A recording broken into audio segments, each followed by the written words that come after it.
Good evening mga ka-agri, welcome back to my channel. This is Agri Kalikasan.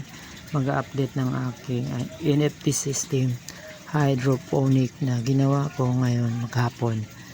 Ito po yung aking timer, naka-on po siya. Ito naman yung aking mga channel, tatlo lang ang ginawa ko kasi yun lang din ang kasya dito. So kasi dyan sa likod manokan. So ito po yung aking reservoir.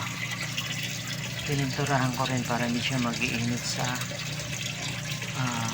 pag naarawan. Kasi pag naarawan yun mainit din.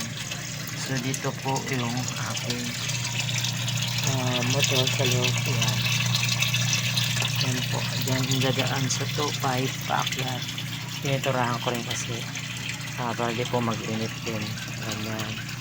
So dito po siya sa unang channel, then pangalawa, pangatlo, tatlong distribution po yan. So yan po ang water sa loob. Ayan.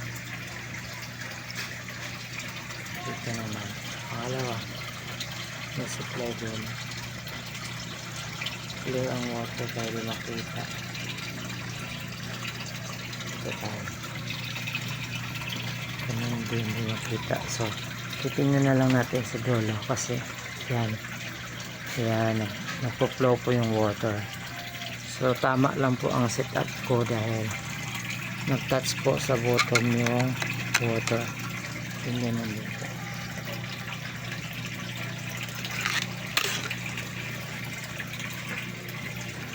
Ito,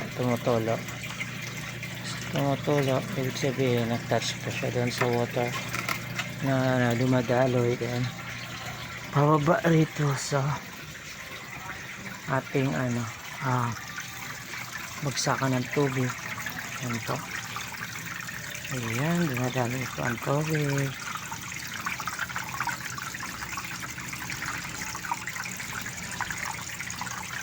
Pangalawa, pantay lang din ang distribution. Pangatlo, pantay din. So yan po, meron tayo dyan pipe sa ilalim. And then sumasahod pabalik. Yan, pabalik po sa ating reservoir. Ito po yung aking return pipe sa water. So yan po, pabalik po siya dyan. So sa buong maghapon Sunday nagawa ko yan, pati pintura lahat. So may achievement din ako ngayong hapon. Thank you very much sa mga nag-subscribe, nag-follow at saka nag-click sa notification bell at saka pa-share naman para magkaroon din ng konting kaalaman yung mga ibang gusto pang mag-hydroponics. So kanina nag-upload ako ng aking crafty. So pasilip ko muna sila ngayon kung ano yung sistema sa aking crafty method. Hindi pa po ako nakapag ready ng transplant kasi nakapunla pa lang. So yan, nakapunla po hanggang doon. Ayan, tapos gumagamit ako ng UV lights kasi hindi po nag-aaraw minsan ay umuulan at tulad ng bumabagyo, kaya kailangan natin gumamit ng